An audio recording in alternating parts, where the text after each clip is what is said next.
দালালদের দৌরাত্ম্য রোধে পাবনা আঞ্চলিক পাসপোর্ট অফিসের সহকারী পরিচালকের সতর্কবার্তা। তানজিল হাসানের তথ্যচিত্রে বিস্তারিত থাকছে ফারহানা খাতুনের প্রতিবেদনে। পাসপোর্ট অফিস বলতে চোখের সামনে ভেসে ওঠে দালালদের দৌরাত্ম্যের চিত্র, গ্রাহক হয়রানি ও অতিরিক্ত টাকা নেয়ার অভিযোগ। পাসপোর্ট অফিসের সামনে অবস্থিত কম্পিউটারের দোকানগুলোতে অনলাইন সেবার মাধ্যমে গ্রাহক হয়রানির বিষয়টিও আলোচনায় উঠে আসে। অভিযোগের ভিত্তিতে বিভিন্ন সময় দুদকের অভিযান হওয়া সত্ত্বেও নির্মূল হয় না দালালদের দৌরাত্ম্য। পাসপোর্ট অফিসকে কেন্দ্র করে গড়ে ওঠা স্থানীয় দালালদের এসব চক্র গ্রাম থেকে আসা লেখাপড়া না জানা সহজ সরল মানুষদের পুঁজি করে থাকে। কোনো প্রক্রিয়া ছাড়াই দ্রুত পাসপোর্ট করিয়ে দেওয়ার কথা বলে হাতিয়ে নেয় হাজার হাজার টাকা। দালালদের এই দৌরাত্ম্যের বিষয়ে পাবনা আঞ্চলিক পাসপোর্ট অফিসের সহকারী পরিচালক আহসান উদ্দিন বলেন, অফিসিয়াল কার্যক্রম সুসংগঠিতভাবে পরিচালিত হয়।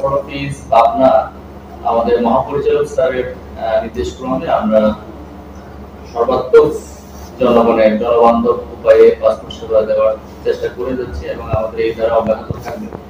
বাইরে বিভিন্ন ধরনের গ্রুপ আমাদের বিভিন্ন পাসপোর্ট সেবা প্রার্থীদেরকে ম্যানিপুলেট করার চেষ্টা করে, আমি তাদেরকে পরামর্শ দিব আপনারা অবশ্যই নিজের অ্যাপ্লিকেশনগুলো নিজে ফিল আপ করবেন, বিভিন্ন ডকুমেন্টসগুলো আপনারা নিজেরা কালেক্ট করে অফিসে আসবেন।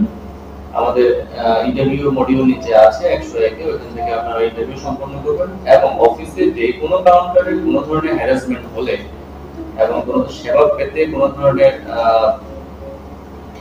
ঝামেলা ফেস করলে অবশ্যই আমি অফিস প্রধান হিসেবে আঞ্চলিক পাসপোর্ট অফিস আপনাদের আছি, আমাকে জানাবেন, আমি সেটা সমাধান করার চেষ্টা করব। পাশাপাশি আমাদের এই সেবা উত্তরোত্তর আমরা উন্নতি করবে কাজ করে যাচ্ছি। আপনারা কতদিন পরে পাসপোর্টটা হাতে পেলেন আবেদন করার? 25 দিন পরে পাসপোর্টটা হাতে পেলাম। কত টাকা? আরো তো 5 দিন আগেই হয়তো দিত, ঈদের আগে দিছিলাম তো, ঈদের বড় ছুটি ছিল, এর কারণে হয়তো তারা 5 দিন, তাছাড়া সময় মতো হইতেছে। 25 তারিখ হলে ডেট ছিল দেওয়ার, আজকে 5 দিন আগেই হয়েছে পাসপোর্ট, কিন্তু আমরা নিতেই আসছি। না কোনো ঝামেলা, কাগজপত্রে কোনো কিছু ঝামেলা হয় না।